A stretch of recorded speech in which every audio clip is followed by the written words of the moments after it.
옛날 어느 상월 마을에 유난히 마음이 정직하고 성실하기로 이름난 머움이 하나 있었습니다. 사람들은 그를 그저 돌쇠라고 불렀습니다. 돌쇠는 태어나자마자 부모를 여의고가 되어 이 집 저 집을 전전하다가 노르목 마을에 제일 가는 부자인 김부자 집에 머움으로 들어와 산지 벌써 10년째였습니다. 비록 가진 것은 등에 걸친 산벌과 튼튼한 두 팔뿐이었지만 그는 단 한 번도 남의 것을 탐하거나 제할 일을 게을리한 적이 없었습니다. 오히려 제 몫의 일보다 더 많은 일을 도맡아 했고 굳은 일도 마다하지 않아 김부자의 신임이 두터웠습니다. 하지만 머움은 머움일 뿐 그의 고단한 삶을 알아주는 이는 아무도 없었습니다. 그의 가을 유난히 티갑던 어느 날 돌쇠는 장터에서 딸감을 팔고 돌아오는 길이었습니다.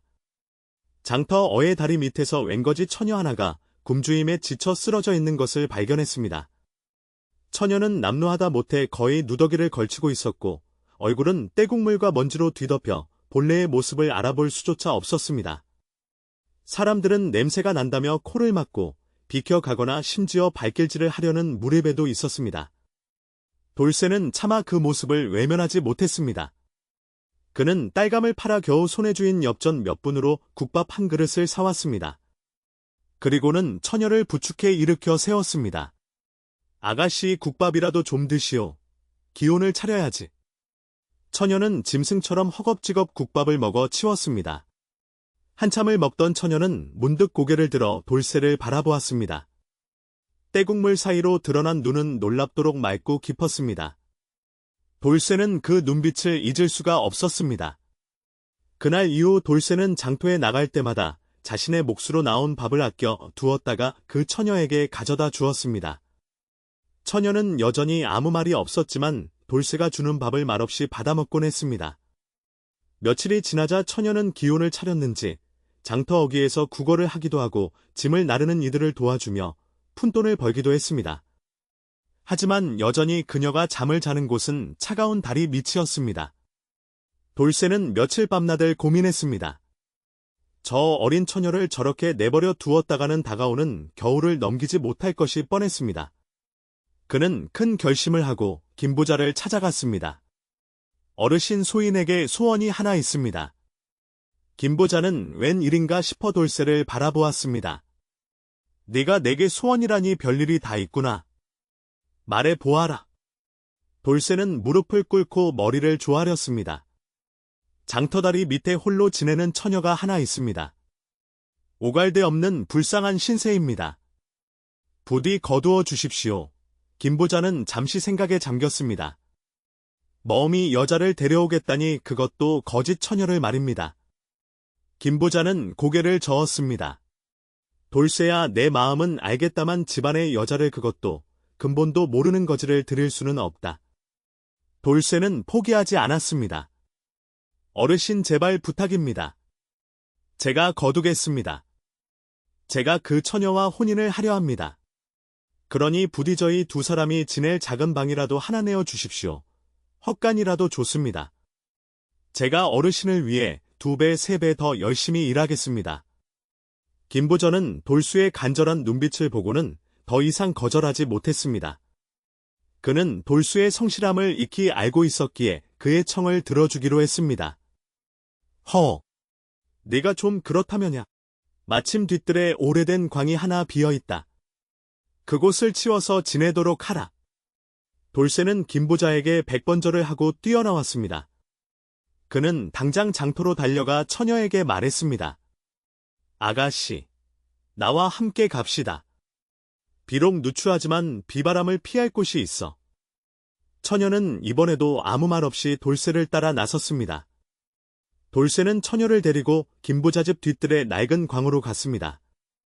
그곳은 오랫동안 쓰지 않아 거미줄이 가득하고 먼지가 뽀얗게 쌓여 있었지만 두 사람이 누울 공간은 충분했습니다.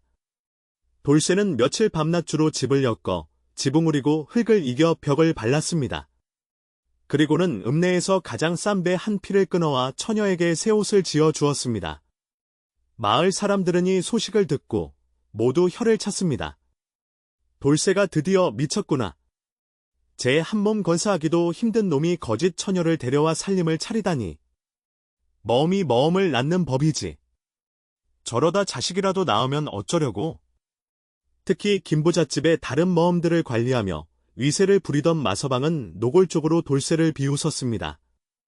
마서방은 평소에도 성실한 돌쇠를 눈의 가시처럼 여겼습니다.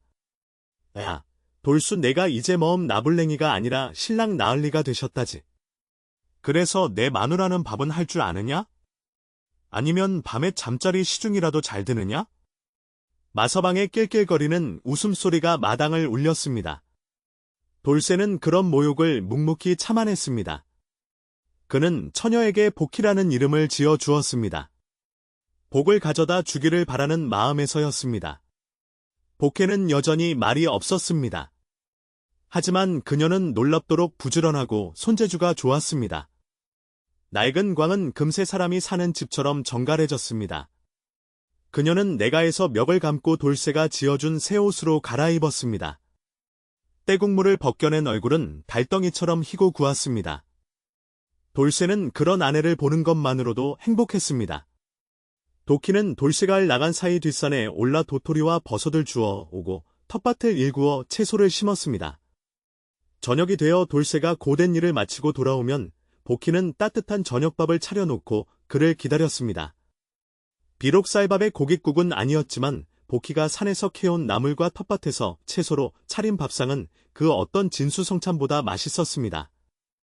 돌쇠는 난생 처음으로 가족이라는 울타리를 가지게 된 것입니다. 그는 아내 복희가 그저 고맙고 소중할 따름이었습니다. 하지만 돌쇠는 알지 못했습니다. 그저 말 없고 순박해 보이기만 하던 아내, 복희가 실은 노르목 마을 전체를 뒤흔들 엄청난 비밀을 간직하고 있다는 것을 말입니다. 그들의 조용했던 삶의 곳곳엔 폭풍우가 몰아칠 준비를 하고 있었습니다. 겨울이 찾아왔습니다. 노르목 마을의 겨울은 유난히 춥고 길었습니다. 돌쇠와 부키가 사는 뒤뜰의 낡은 광은 바람막이가 되어주기에도 역부족이었습니다. 밤이면 외풍이 흙벽에 틈새를 비집고 들어와 두 사람의 보를 핥기였습니다. 돌쇠는 아궁이에 불을 집기 위해 매일같이 더 많은 장작을 해와야 했습니다. 하지만 두 사람은 행복했습니다. 비록 거친 잡곡밥에 실에 깊국 한 그릇이 전부인 식사였지만 마주 앉아 밥을 먹는 것만으로도 온기가 돌았습니다. 복희는 여전히 말이 없었지만 그녀의 손길은 따뜻했습니다. 그녀는 돌쇠가 겨울을 날 수 있도록 집신을 10켤레나 삼아두었고 틈틈이 솜씨를 발휘해 낡은 천조각을 이어 돌쇠의 잠자리를 두툼하게 만들어 주었습니다. 돌쇠는 그런 아내를 보며 고된 노동의 신름을 잊곤 했습니다. 하지만 두 사람의 소박한 행복을 시기하는 이가 있었으니 바로 마서방이었습니다. 마서방은 김부잣집의 곳간 열쇠를 쥐고 머음들을 관리하는 실질적인 안살림의 책임자였습니다. 그는 김부자의 신임을 등에 업세를 부렸습니다. 마서방은 처음부터 돌쇠가 거짓 처녀를 데려온 것을 못마땅하게 여겼습니다. 냄새 나는 것이 하나가 집안에 들어와 복을 내쫓는다고 생각했습니다. 하지만 복희가 깨끗이 씻고 단정하게 지내는 모습, 그리고 돌쇠가 전보다 더 행복해 보이는 얼굴을 하자 그의 심사는 더욱 뒤틀렸습니다. 재분수도 모르는 머음놈이 감히 행복을 누리는 꼴이 보기 싫었던 것입니다. 마서방의 괴롭힘은 교묘하고 집요하게 시작되었습니다. 그는 돌쇠에게 일부러 가장 힘들고 굳은 일만 골라시켰습니다. 돌쇠야, 내가 하도 기운이 넘쳐서 색시까지 얻었으니 정도 일은 일도 아니겠지. 저기 뒷산에 얼어붙은 밭을 좀 갈아엎어라. 돌쇠야, 장독대에 금이 갔으니 내가 밤새 지키고서 있거라. 한겨울에 꽁꽁 언 땅을 가는 일이나 밤새 추위에 떨며 장독대를 지키는 일은 그야말로 고역이었습니다. 돌쇠는 묵묵히 그 모든 일을 해냈지만 하루가 다르게 지쳐갔습니다. 그래도 돌쇠는 아내 복희 앞에서는 단 한 번도 힘든 내색을 하지 않았습니다. 그는 그저 이것이 자신의 팔자소관이라 여겼습니다. 그러던 어느 날 한 달에 한 번씩 머음들에게 배급되는 양식을 나누어 주는 날이었습니다. 마서방은 커다란 뒤주 앞에 앉아 저울을 들고 거들먹거리고 있었습니다. 머음들이 차례대로 자신의 몫을 받아갔습니다. 드디어 돌쇠의 차례가 되었습니다. 마서방은 돌쇠를 위아래로 훑어보더니 쌀교가 잔뜩 섞인 거친 잡곡을 다른 머음들에 반밖에 되지 않는 양만 퍼주었습니다. 어이 돌쇠, 넌 이제 식구가 둘이니 이것 가지고는 모자하겠구나. 하지만 어쩌겠느냐. 내 색시가 일을 하는 것도 아니니? 딱 이만큼이 내 놈의 몫이다. 거지 부부는 거지에 걸맞게 먹어야지. 마서방이 비웃음 섞인 목소리로 말했습니다. 돌쇠는 울컥 치미는 분노를 간신히 억누르고 고개를 숙였습니다. 감사합니다. 마서방님. 그리고는 적은 양의 곡식을 자루에 담아 돌아섰습니다. 그때였습니다. 돌쇠의 뒤에 그림자처럼 서 있던 복희가 앞으로 나섰습니다. 복희는 여전히 아무 말도 하지 않았습니다. 하지만 그녀는 마서방의 잡곡을 퍼담던 뒤주와 그 옆에 따로 쌓여있던 흰쌀 가마니들을 매섭게 노려보았습니다. 그리고는 마서방의 장부에 무언가를 적는 모습을 유심히 지켜보았습니다. 마서방은 복희의 그 기묘한 눈빛에 순간 섬뜩함을 느꼈습니다. 뭘 봐 이어나 말 못하는 벙어리 주제에 썩 물러가지 못해 마서방이 소리를 질렀고 돌쇠는 황급히 복희의 팔을 잡아 끌고 광으로 돌아왔습니다. 그날 밤 돌쇠는 한숨을 내쉬며 말했습니다. 미안하오 부인. 나 같은 못난 놈을 만나서 당신까지 굶주이게 만드는 구려. 복희는 말없이 돌쇠의 어깨를 토닥였습니다. 그리고 그날 이후 복희의 행동에 미묘한 변화가 생겼습니다. 그녀는 여전히 살림을 하고 텃밭을 가꾸지만 그녀의 눈은 항상 마서방과 그가 관리하는 국간을 향해 있었습니다. 그녀는 마서방이 언제 국간에 들어가고 나오는지, 어떤 상인들이 그를 만나러 오는지, 그리고 그들이 무엇을 싣고 나가는지를 그림자처럼 숨어서 지켜보았습니다. 포는 그를 알지 못했지만 숫자는 셀 줄 알았습니다. 그녀는 마서방의 쌀가마니를 국간에 들릴 때와 내어갈 때의 숫자를 몰래 세기 시작했습니다. 복희는 또한 마서방이 2개의 장부를 가지고 있다는 것을 알아차렸습니다. 하나는 두껍고 큰 장부로 김부자에게 보이기 위한 것이었습니다. 다른 하나는 손바닥만 한 작은 장부로 마서방이 품속에 몰래 숨기고 다니며 무언가를 틈틈이 적는 것이었습니다. 마서방의 밤늦게 뒷문으로 찾아온 낯선 상인과 은밀히 만나 그 작은 장부를 보며 돈을 주고받는 것을 목격하기도 했습니다. 복희의 눈빛은 점점 더 깊어지고 날카로워졌습니다. 그녀는 무언가를 확신한 듯 보였습니다. 돌쇠는 아내의 이런 변화를 눈치챘지만 그저 마서방에게 밉보인 것이 속상해서 그러려니 하고 넘겼습니다. 마을 사람들과 다른 머음들 사이에서도 수군거림이 시작되었습니다. 요즘 마서방이 돌쇠를 못 잡아먹어서 안달이 났더군. 그것보다 더 이상한 건 돌쇠네 그벙거리 각시야. 그 여자가 밤마다 곳간 주변을 어슬렁거리는 걸 봤다니까. 글쎄 거짓 처녀가 아니라 사실은 구미호가 둔갑한 거라는 말도 있어. 돌쇠의 간을 빼먹으려고. 용이해. 마서방 뒤에 들어가면 큰일 나. 소문은 흉흉하게 번져 나갔습니다. 돌쇠와 복혜는 김부자 집 안에서 완전히 고립된 존재가 되어가고 있었습니다. 이 모든 것을 조용히 지켜보는 이가 또 한 명 있었습니다. 바로 김부자 집 부엌에서 30년 넘게 불을 지펴온 옥주 할머니였습니다. 옥주 할머니는 비록 늙고 힘없는 노파였지만 김부자 집의 모든 내막을 꿰뚫고 있는 사람이었습니다. 그녀는 고아인 돌쇠가 어릴 적부터 제 자식처럼 안쓰럽게 여겨 몰래 누룽지라도 한 줌 더 챙겨주곤 했습니다. 옥주 할머니는 마서방이 곳간의 쌀을 몰래 빼돌리고 있다는 것을 어렴풋이 짐작하고 있었지만 증거가 없어 속만 태우고 있었습니다. 그러던 채 부키의 이상한 행동이 그녀의 눈에 들어왔습니다. 어느 날 저녁 돌쇠가 옥주머니를 도와 부엌 아궁이에 쓸 장작을 패고 있을 때였습니다. 옥주 할머니가 돌쇠의 팔을 스리 끌어당겼습니다. 돌쇠야, 내가 너에게 묻고 싶은 것이 있다.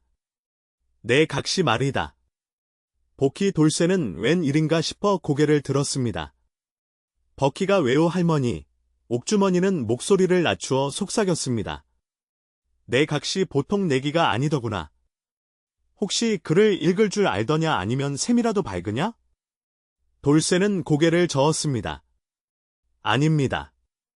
그저 말 못하고 불쌍한 처녀일 뿐입니다. 옥주 할머니는 잠시 돌쇠를 말끄러미 바라보다가 깊은 한숨을 내쉬었습니다. 돌쇠야, 내 말을 잘 듣거라. 내 각시는 내가 생각하는 그런 단순한 여자가 아니다. 내가 보니 그 눈빛이 호랑이 눈이여, 그 셈이 여우의 꾀보다 빠르다. 돌쇠는 그 말이 무슨 뜻인지 몰라 어리둥절했습니다. 옥주 할머니는 부엌의 어두운 구석으로 돌쇠를 데려갔습니다. 저기마 서방을 보거라. 저놈은 김부자 어르신의 눈을 가리고 제 배를 불리는 독사 같은 놈이다. 그런데 내 각시가 지금 그 독사의 꼬리를 밟으려 하고 있단 말이다. 돌쇠는 가슴이 철렁 내려앉았습니다. 할머니, 그게 무슨 옥주머니는 돌쇠의 말을 잘랐습니다. 내 각시가 밤마다 국간을 엿보는 것을 나도 안다. 마서방이 모를 것 같으냐? 조심하거라. 아주 조심해야 한다. 번거리 아내가 너무 많은 것을 보면 가장 먼저 혀가 잘리는 법이다. 알겠느냐? 옥주 할머니의 경고는 돌수의 마음에 무거운 돌덩이 하나를 얹어 놓았습니다. 그는 광으로 돌아오는 내내 다리가 후들거렸습니다. 광에 도착하니 복희는 촛불 한 자루를 밝혀두고 낡은 흙바닥에 무언가를 열심히 그리고 있었습니다. 돌쇠가 다가가 보니 그것은 복잡한 그림이었습니다. 네모한 것은 국간을 동그라미는 쌀가마니를 그린 것 같았습니다. 복희는 가만히 몇 개를 그리고는 X표를 치고 그 옆에 작은 주머니 그림을 그려 넣었습니다.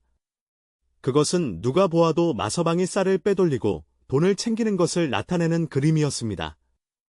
돌쇠는 사색이 되어 복희가 그린 그림을 황급히 발로 문질러 지웠습니다. 부인 대체 이게 무슨 짓이요? 이런 위험한 짓을 왜 하는 거야? 우리가 죽을 일 있어. 돌쇠가 난생 처음으로 아내에게 화를 냈습니다. 복희는 놀란 듯 돌쇠를 바라보았습니다. 그녀의 맑은 눈에 처음으로 눈물이 그럭 맺혔습니다. 돌쇠는 그 순간 깨달았습니다. 일이 돌이킬 수 없는 방향으로 흘러가고 있다는 것을 돌쇠가 아내에게 버럭 소리를 지른 것은 난생 처음 있는 일이었습니다. 그는 흙바닥에 주저앉아 제 머리를 쥐어 뜯었습니다. 내가 미쳤지. 내가 어찌 당신에게 미안하나오 부인. 내가 못나서 내가 무서워서 그랬소? 돌쇠의 어깨가 사시나무 떨듯 떨렸습니다. 복희는 젖은 눈으로 남편을 바라보았습니다. 그녀는 눈물을 닦아낼 생각도 하지 않고 조용히 돌쇠의 옆으로 다가가 그의 거칠고튼 손을 가만히 감싸 쥐었습니다.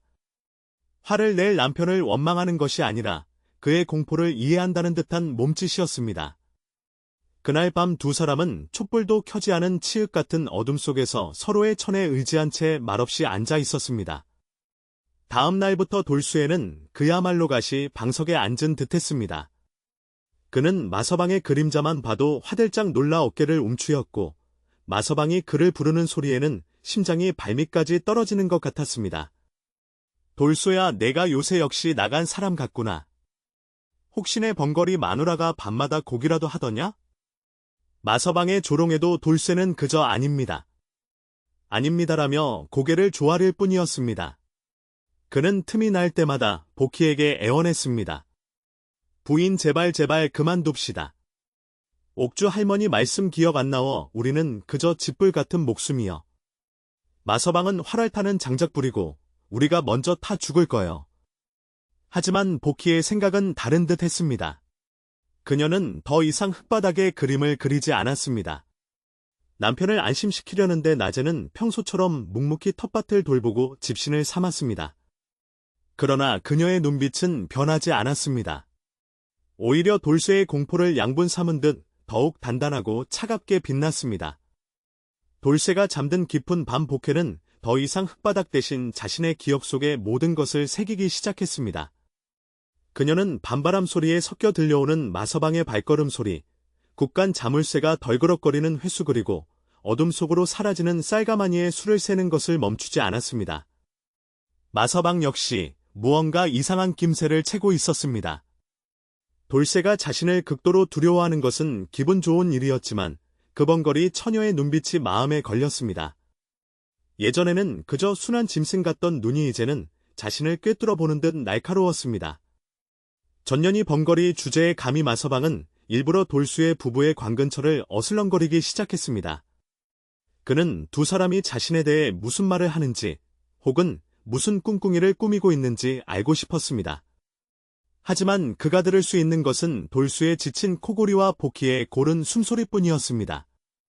마을의 소문은 더욱 흉흉해졌습니다. 글쎄 돌쇠는 번거리 각시가 밤마다 귀신을 본다지 뭐야.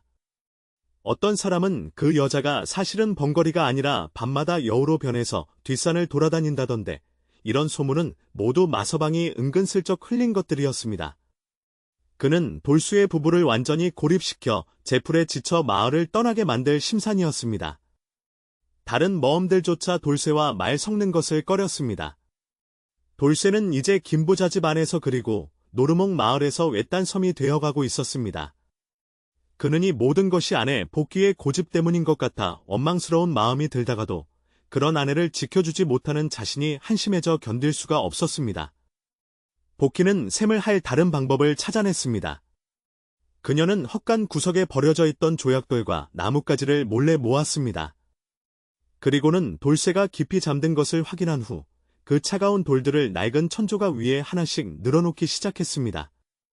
긴 나뭇가지 하나는 쌀 한 가마니, 짧은 나뭇가지 하나는 보리 한 말검은, 조약돌은 마서방이 챙긴 엽전한 꿰미를 의미했습니다. 그녀는 마치 술을 놓듯 지난 몇 달간 자신이 보아온 모든 것을 돌과 나무로 엮어냈습니다. 달빛조차 들지 않는 캄캄한 광 속에서 복희는 손의 감각만으로 자신만의 장부를 만들어가고 있었습니다. 겨우울은 더욱 깊어져 칼바람이 광 틈새를 찢을듯 울부짖었습니다. 돌쇠는 야른 이불을 아내의 어깨까지 끌어올려주며 한숨을 쉬었습니다. 이렇게 추운 날에도 마서방은 돌쇠를 쉬게 두지 않았습니다. 돌쇠야, 강이 얼기 전에 나루토에 가서 젓갈통을 받아와야겠다. 네가 제일 힘이 좋으니 내가 다녀오너라. 나루터는 왕복ben가 넘는 길이었습니다. 돌쇠는 해가 뜨기 전에 떠나 해가 지고 한참이 지나서야 무거운 젓갈통을 지게 해주고 돌아왔습니다. 그는 어깨가 끊어질 듯 아프고 다리가 후들거렸지만 자신을 기다릴 아내 생각에 걸음을 멈출 수 없었습니다. 바로 그날 밤 마서방은 복희를 시험해 보기로 마음 먹었습니다. 돌쇠가 나루토에가 늦게 돌아올 것을 알고 있었기 때문입니다. 그는 밤이 깊어지자 술에 취한 척 비틀거리며 돌쇠의 광으로 향했습니다. 돌쇠야, 이놈의 자식 아직도 안 들어왔느냐. 그는 고함을 지르며 낡은 문을 발로 걷어찼습니다. 문이 거칠게 열리고 촛불 한 자루 없이 캄캄한 방 안에 복희가 홀로 앉아 있었습니다. 마서방은 술 냄새를 풍기며 방 안으로 들어섰습니다. 어라번거리 각시 혼자 있었네? 내 서방은 어디 가고? 응. 그의 음흉한 눈이 어둠 속에서 번뜩였습니다. 복희는 미동도 하지 않았습니다. 그녀는 방구석에 단정히 앉아 어둠 속에서도 마서방의 눈을 똑바로 바라보았습니다. 그 눈에는 두려움이나 놀람이 아닌 차가운 경멸이 담겨 있었습니다. 마서방은 순간 움찔했습니다. 사람의 눈이 아니라 깊은 산속에서 만난 호랑이의 눈빛 같았습니다. 그는 괜히 헛기침을 하며 뒷걸음질 쳤습니다. 에이, 재수 없는 영 같으니라고. 내 서방 오거든 내일 아침 일찍 나를 찾아오라고 해라, 알았느냐. 마서방은 침을 뱉고는 황급히 광을 빠져나왔습니다. 그는 방금 전에 그 눈빛이 자신이 훔친 쌀가마니보다 더 무겁게 느껴졌습니다. 그 일이 있고 난 며칠 뒤 옥주머니가 돌쇠를 조용히 불렀습니다. 돌쇠야, 이것 좀 보거라. 할머니가 내민 것은 시커먼 수추 조각 하나였습니다. 아궁이를 청소하다가 아주 단단하고 좋은 놈이 나왔기에 내 생각이 났다. 내 각시가 손재주가 좋으니 이걸로 그림이라도 그리라고 주거라. 돌쇠는 어리둥절했지만 수을 받아들었습니다. 옥주 할머니는 돌쇠의 귀에 대고 속삭였습니다. 보이는 것만 기록하는 것이 아니다. 들리는 것도 냄새나는 것도 다 기록하는 법이다. 흙바닥은 발자국이 남지만 돌멩이는 말을 하지 않지. 돌쇠는 그 뜻을 다 알 수 없었지만 수을 소중히 품에 안고 광으로 돌아왔습니다. 복는 그 수조각을 받아들고는 처음으로 옥주 할머니가 있는 부엌 쪽을 향해 고개를 숙였습니다. 그녀는 헛간 구석에서 널찍하고 평평한 돌판 하나를 가져왔습니다. 그리고 그날 밤부터 그녀는 돌과 나뭇가지 대신 수추로 돌판 위에 기록을 시작했습니다. 그녀의 기억력은 비상했습니다. 몇 달 며칠, 쌀 몇 가마니, 보이 몇 말. 마서방이 상인과 만난 날짜 주고받은 돈의 액수까지 짐작하여 꼼꼼하게 그렸습니다. 그녀의 돌판은 곧 마서방의 죄를 증명하는 완벽한 비밀 장부가 되어가고 있었습니다. 그녀는 더 이상 숨어서 관찰하지 않았습니다. 이제 그녀는 증거를 수집하고 있었습니다. 복희의 행동은 더욱 대담해졌습니다. 그녀는 마서방이 상인들을 만나는 날이면 그들의 대화를 엿듣기 위해 얼어붙은 담벼락 밑에 몇 시간이고 엎드려 있었습니다. 마서방님, 이번 물건이 마지막입니다. 곧 김보자 어르신이 한양에서 돌아오신다지요. 그 전에 창고를 비워야 합니다. 알고 있다. 그러니 값을 더 쳐줘야겠다. 이번에는 어르신 제사에 쓸 약과까지 뺄 참이니까. 보느니 모든 대화를 수추로 돌판에 옮겨 적었습니다. 약과라는 말에 그녀는 둥근 원을 그리고 그 안에 꽃무늬를 그려 넣는 것도 잊지 않았습니다. 그러던 어느 날 복희는 마서방이 자리를 비운 틈을 타의 방을 몰래 살폈습니다. 마서방은 자신이 영리하다고 생각했지만 사실은 허술하기 짝이 없었습니다. 그는 김부자에게 보여줄 가짜 장부는 책상 위에 버젓이 올려두었지만 자신이 몰래 기록하는 진짜 작은 장부는 집으로 엮은 베개 속에 숨겨두었습니다. 복희는 조심스럽게 베개 속을 뒤져 그 작은 장부를 찾아냈습니다. 그녀는 글을 읽지 못했지만 그 안에 적힌 숫자들과 자신이 돌판에 그린 그림들이 정확히 일치하는 것을 보고 모든 것을 확신했습니다. 복희는 장부를 제자리에 돌려놓았습니다. 하지만 그녀는 장부만 돌려놓지 않았습니다. 그녀는 자신이 기록한 돌판을 어떻게 세상에 내놓아야 할지 고민했습니다. 그때 마침내 기회가 찾아왔습니다. 며칠 뒤면 첫달금 김부자가 한양에서 볼일을 마치고 돌아오는 날이었습니다. 김부자는 늘 첫달금 전날에 돌아와 한 해의 사례의 살림을 결산하고 머음들에게 상을 내리곤 했습니다. 마서방은 바로 그날 마지막으로 창고를 털어 도망칠 계획을 세우고 있었습니다.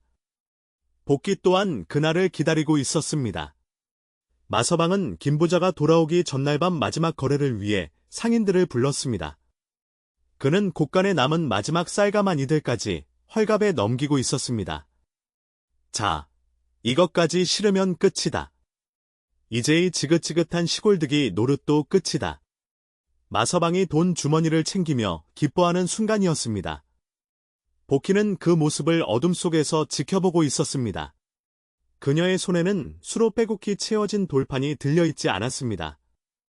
대신 그녀는 헛간에서 가장 큰 쇠죽수는 소뚜껑을 들고 나왔습니다. 그리고는 헛간 옆에 걸려있던 징을 향해 다가갔습니다.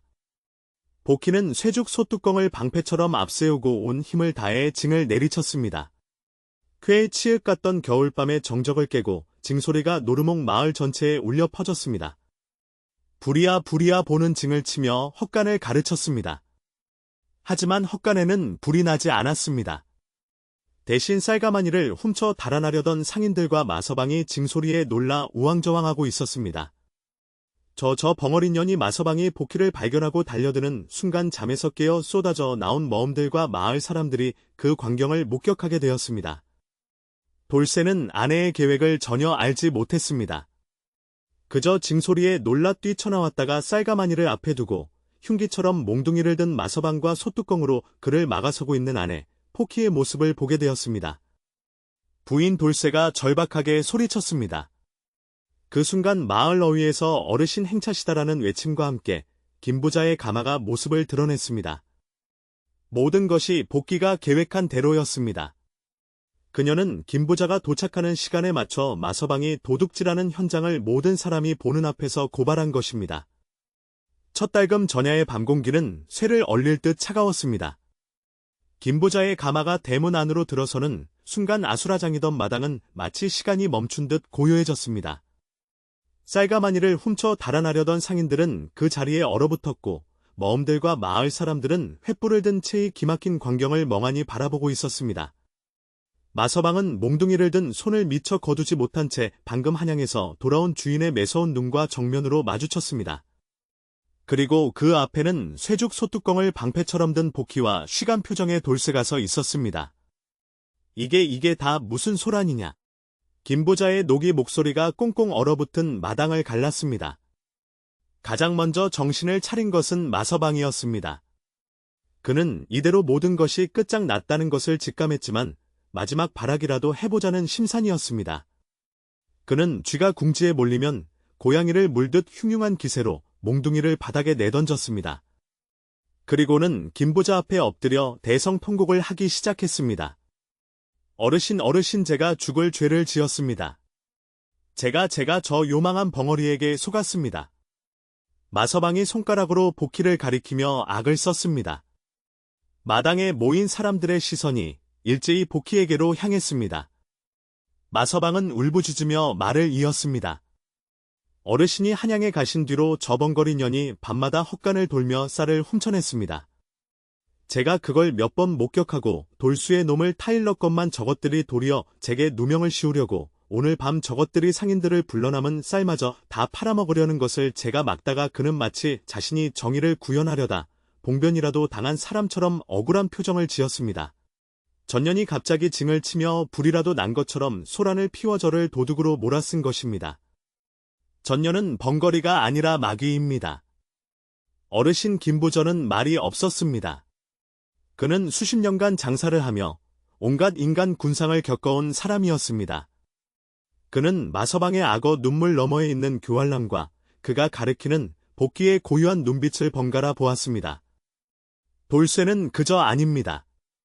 아닙니다. 제 아내는이라고 중얼거릴 뿐 공포에 질려 제대로 된 말 한마디 하지 못하고 복희의 앞을 가로막고 떨고 있었습니다. 김부자는 상인들을 바라보았습니다. 너희들은 또 웬 놈들이냐? 상인들은 죽을 죄를 지은 듯 고개를 조아리며 덜덜 떨기만 할 뿐마 서방이 두려워 감히 입을 열지 못했습니다. 마서방은 이때다 싶어덩 목소리를 높였습니다. 어르신 저 요망한 영과 돌수의 놈을 당장 광에 가두고 형벌을 내리시오. 바로 그때였습니다.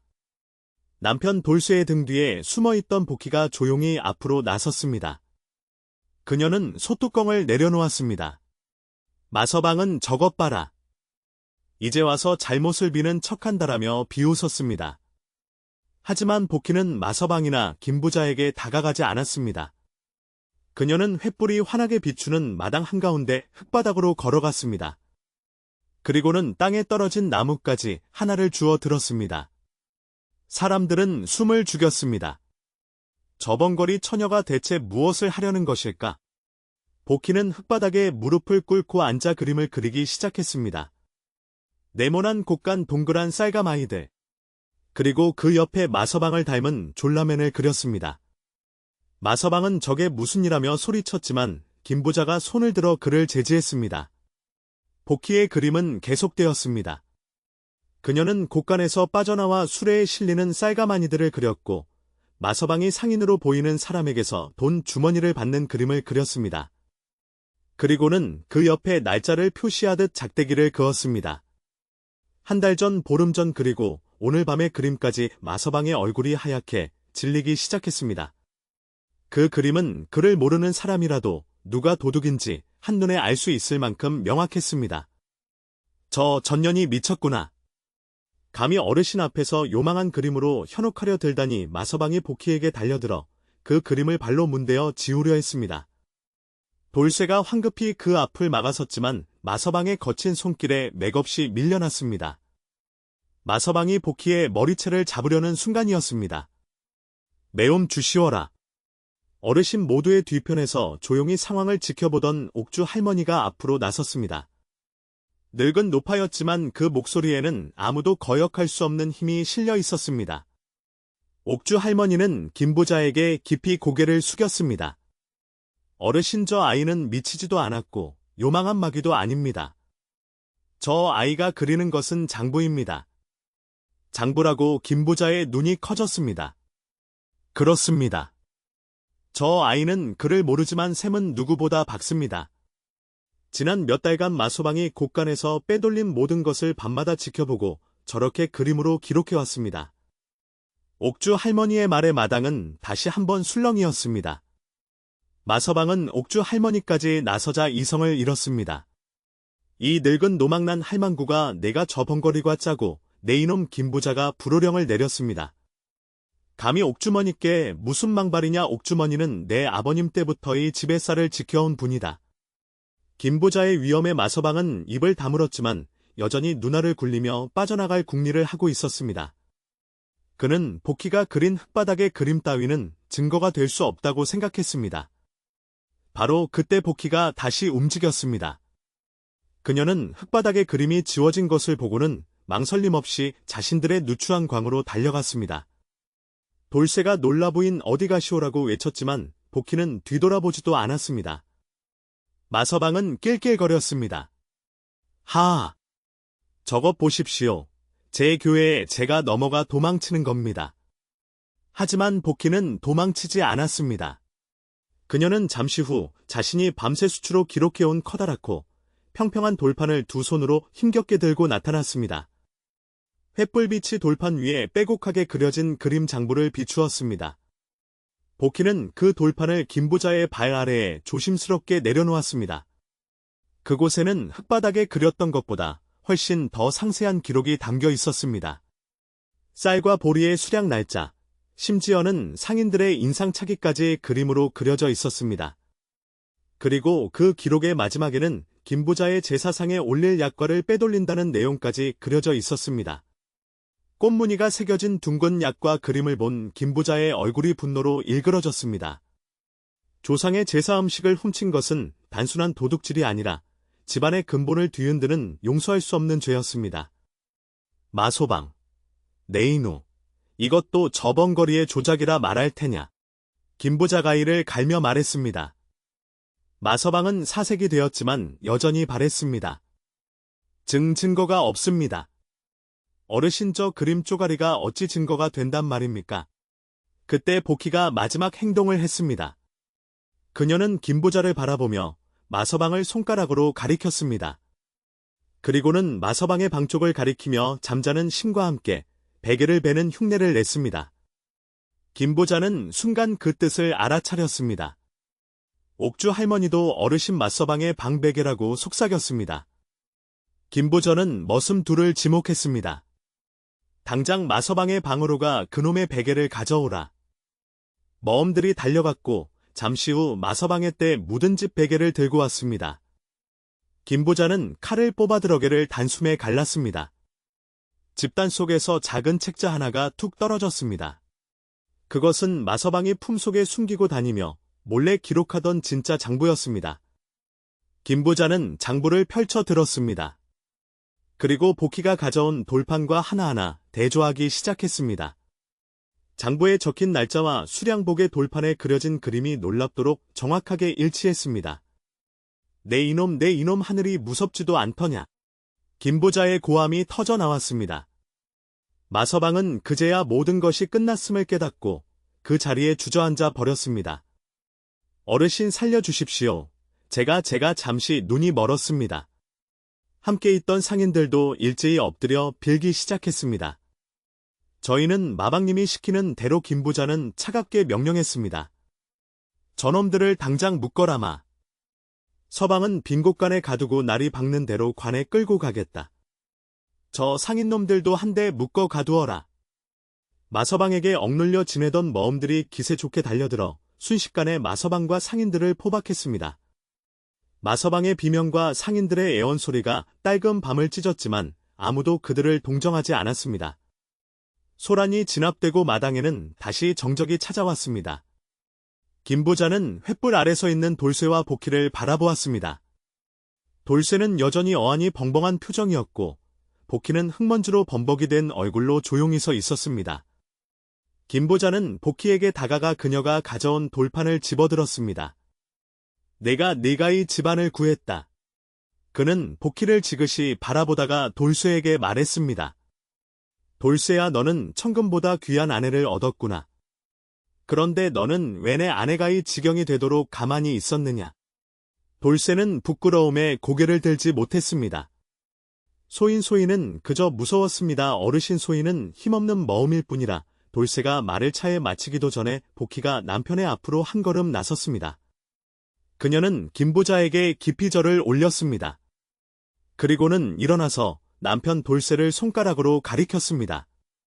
그리고는 그 손으로 자신의 심장이 있는 가슴을 두어 번 두드리고는 환하게 웃었습니다. 말은 없었지만 그 몸짓은 모든 것을 말해주고 있었습니다. 이 사람은 제 심장입니다.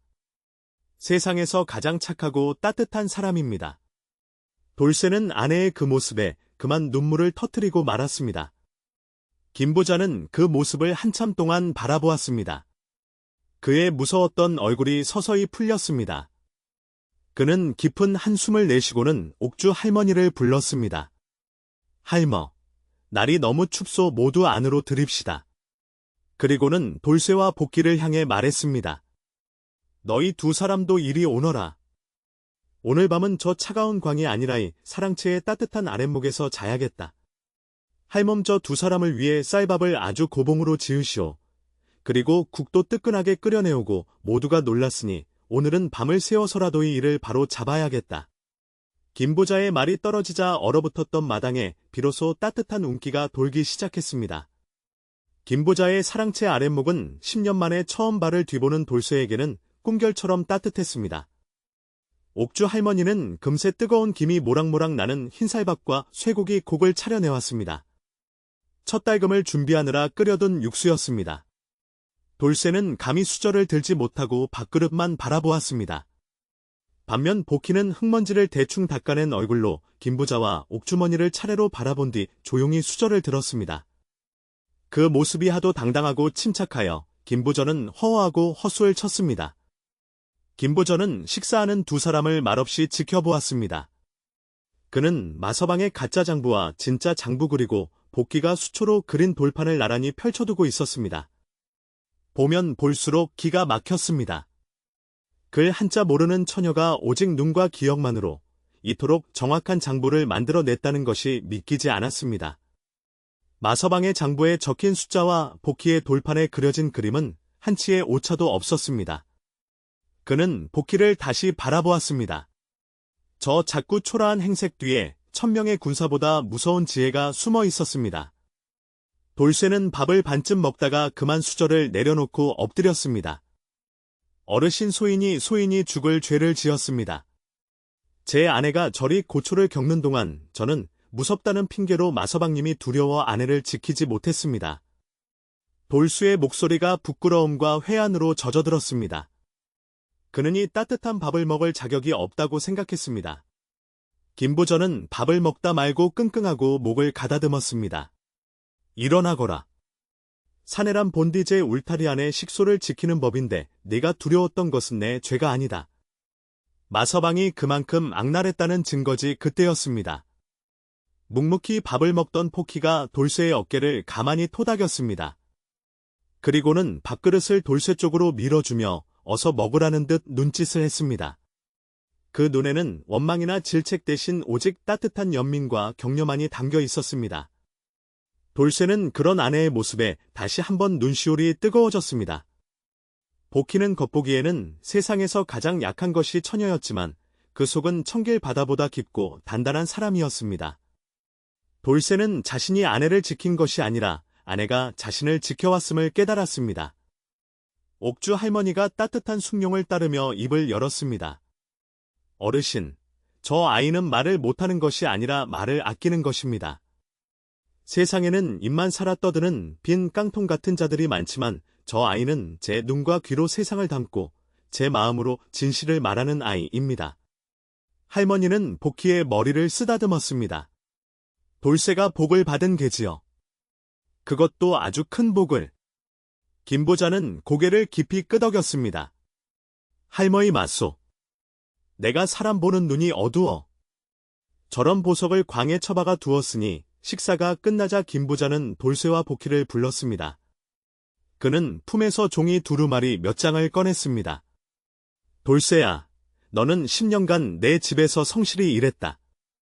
하지만 너는 오늘 내 아내 덕에 목숨을 건졌다. 나는 너에게 더 이상 머슴살이를 시킬 수가 없구나.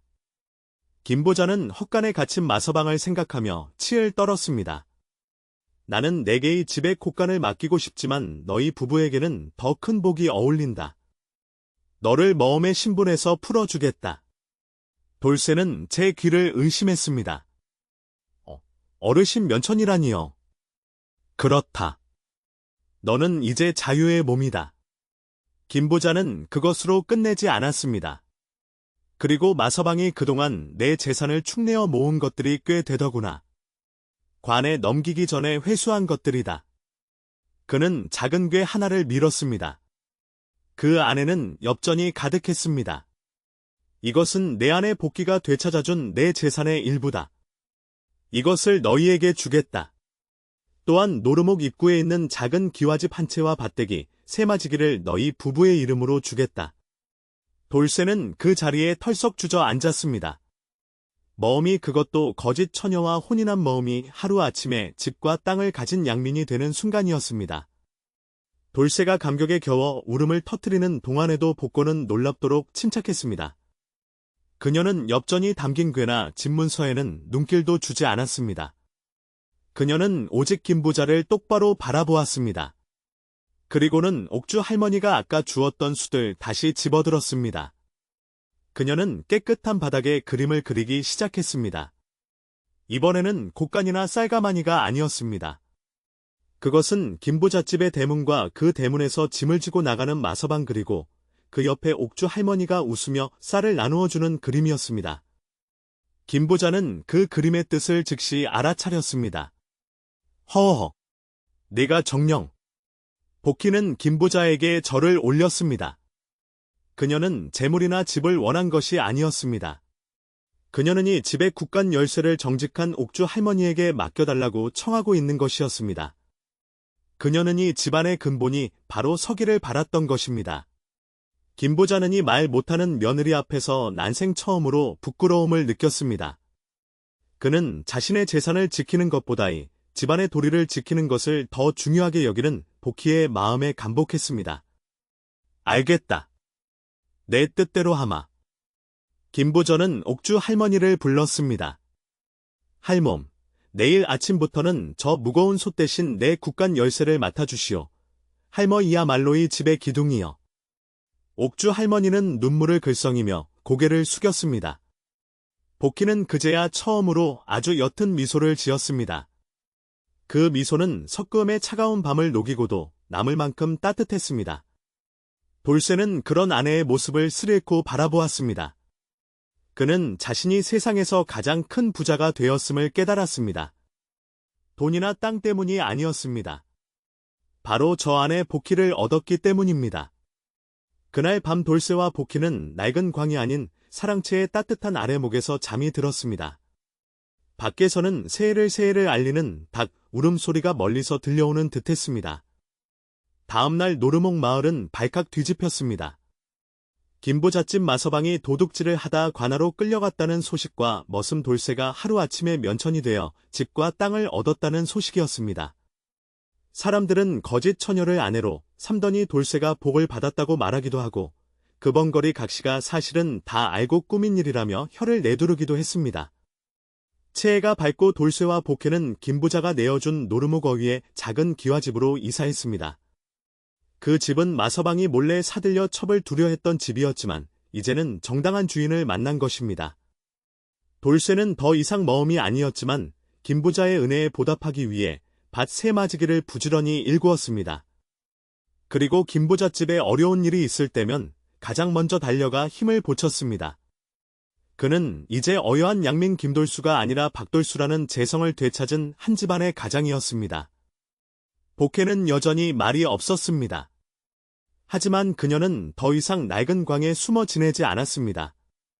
그녀는 깨끗한 무명치마저 고리를 입고 텃밭을 가꾸었습니다.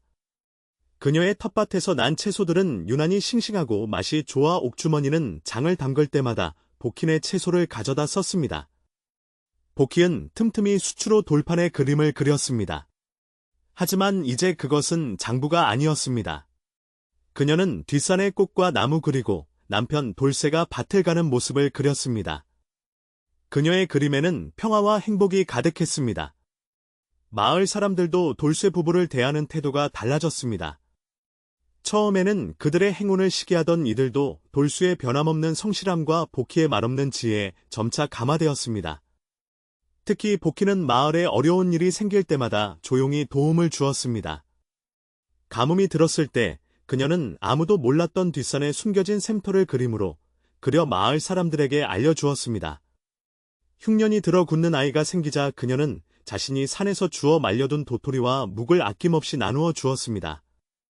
사람들은 그녀를 더 이상 거짓 처녀나 벙어리 각시라 부르지 않고 복을 가져온 부인이라 불렀습니다. 돌쇠는 정말로 부자가 되었습니다. 그는 집과 땅을 가졌고 참고에는 그의 가을 복희의 지혜로 풍년이 든 쌀이 가득했습니다. 하지만 돌쇠가 생각하는 진짜 부유함은 다른 데 있었습니다. 그는 저녁마다 고된 일을 마치고 집으로 돌아올 때 아궁이에서 피어오르는 저녁 연기를 보는 것이 좋았습니다. 그리고 문을 열었을 때 따뜻한 밥을 차려놓고 말없이 자신을 맞아주는 아내 부가 있는 것이 좋았습니다. 그는 아내의 곁에 앉아 밥을 먹으며 그날 있었던 소소한 일들을 이야기하는 것이 세상에서 가장 큰 행복이었습니다. 시간이 흘러 다시 봄이 찾아왔습니다. 돌쇠와 복희가 혼인한 지 꼭 1년이 되는 날이었습니다. 그들의 작은 기와집 마당에는 복희가 심은 살구꽃이 하얗게 만개했습니다. 돌쇠는 밭에서 돌아오는 길에 읍내에 들러 아내에게 줄비단기 하나를 사왔습니다. 비록 비싼 것은 아니었지만 아내의 검은 머리에 메어주면 참으로 고울 것 같았습니다. 그가 기분 좋게 대문을 들어서는데 방 안에서 복희가 무언가를 보며 조용히 미소 짓고 있는 모습이 보였습니다. 돌쇠가 방 안으로 들어서자 복희는 손가락으로 자신의 아랫배를 가리쳤습니다. 그리고는 수추로 돌판에 작은 아이가 손을 흔드는 그림을 그렸습니다. 돌쇠는 순간 숨이 멎는 것 같았습니다. 부부인 그게 참말이여. 복희는 대답 대신 돌쇠의 거친 손을 자신의 배 위에 가만히 올려놓았습니다. 돌쇠는 그 따뜻하고 경이로운 감촉에 그만 무릎을 꿇었습니다. 그는 자신이 얻은 복이 너무나 커서 감당할 수 없을 것만 같았습니다. 돌쇠는 아내를 가만히 끌어안았습니다. 고맙소 부인. 정말 고맙소. 나 같은 놈에게 이리 과분한 복을. 그는 더 이상 말을 잇지 못했습니다. 복희는 그런 남편의 등을 말없이 토닥여 주었습니다. 그녀의 눈빛은 봄날의 햇살보다 더 따뜻하고 자유로웠습니다. 그녀는 비록 말을 할 수는 없었지만 세상의 그 어떤 말보다 더 큰 사랑과 위로를 남편에게 전하고 있었습니다. 돌쇠는 아내를 품에 안고 생각했습니다. 사람들은 자신이 하루아침에 부자가 되었다고 말합니다. 맞는 말이었습니다. 하지만 그 재물은 아내가 아니었다면 지키지도 못했을 것입니다. 자신이 진정 부자가 된 것은 다리 밑에서 떨고 있더니 처녀의 손을 잡았던 그 순간부터였습니다. 남들은 그녀가 거짓 처녀라 손가락질했지만 돌쇠의 눈에는 그녀가 이 세상 그 무엇과도 바꿀 수 없는 가장 귀한 보물이었습니다. 진정한 부는 쌀가만이나 엽전이 아니라 서로를 아끼고 믿어주는 마음에서 나온다는 것을 그는 깨달았습니다. 한편 관아로 끌려간 마서방은 어떻게 되었을까요? 그는 김부자의 재산뿐만 아니라 다른 마을의 창고 곡식까지 몰래 빼돌린 것이 드러나 큰 벌을 받게 되었습니다. 그는 옥에 갇혀 자신이 그토록 무시하고 멸시했던 벙어리 처녀의 그림 장부 때문에 몰락했다는 사실을 믿을 수가 없었습니다. 그는 옥사에서 밤마다 복희의 그 차가운 눈빛을 떠올리며 몸서리를 쳤다고 합니다. 김부자는 어떻게 되었을까요? 그는 복희 덕분에 집안의 기강을 바로 세울 수 있었습니다. 그는 옥주 할머니에게 곳간 열쇠를 맡긴 뒤로 집안에 다시 복이 깃드는 것을 느꼈습니다. 그는 더 이상 재물에만 욕심을 부리지 않고 마을의 가난한 이들을 돕는 데 앞장섰습니다. 그리고 틈만 나면 돌쇠네 집에 들러 복희가 수추로 그린 세상 돌아가는 그림을 보며 조언을 구하기도 했습니다. 도에키는 김부자에게 단순한 머음의 아내가 아니라 집안의 앞날을 내다보는 현명한 조언자가 된 것입니다. 노르목 마을 사람들은 이 이야기를 두고두고 전했습니다. 거짓 처녀를 업신 여기지 마라. 그 안에 용이 숨어 있을지 모른다. 진짜 부자는 황금을 쌓아둔 사람이 아니라 복을 알아보고 지킬 줄 아는 사람이다. 돌쇠와 복희의 이야기는 마을의 전설처럼 내려왔습니다. 돌쇠는 성실함으로 땅을 일구었고 복희는 지혜로움으로 가정을 지켰습니다. 두 사람은 비록 말은 통하지 않았지만 그 누구보다 깊이 서로를 이해하고 사랑했습니다. 바람이 노르목 마을의 살구나무 가지를 스치며 자장가를 부릅니다. 저 멀리 소리도 오늘따라 유난히 평화롭게 들립니다. 돌쇠와 복희도 이제 갓 태어난 아이와 함께 곧니 잠자리에 들었을 겁니다. 그들의 숨소리처럼 고르고 편안한 밤입니다. 오늘 밤이 이야기를 들은 당신도 돌쇠가 얻은 그 커다란 복처럼 따뜻하고 평안한 잠을 주무시길 바랍니다. 모든 걱정은 흙바닥에 그린 그림처럼 바람에 흩날려 보내고 그저 옥주머니가 끓여준 숭늉처럼 구수하고 편안한 잠에 드십시오. 김보자는 훗날 복희가 수로 그린 그림들을 모아 책으로 엮으려 했다고 합니다. 글은 아니었지만 그 그림 속에는 농사 짓는 법, 물기를 내는 법 그리고 흉년을 대비하는 지혜까지 담겨 있었기 때문입니다. 복희는 말을 하지 못했지만 그녀의 그림은 수백 마디의 말보다 더 많은 것을 사람들에게 가르쳐 주었습니다. 노르목 마을이 오랫동안 풍요롭고 평화로웠던 것은 어쩌면 바로 이 말없는 현자의 지혜가 마을 곳곳에 스며들었기 때문일지도 모릅니다. 그렇게 마을의 밤은 깊어만 갑니다.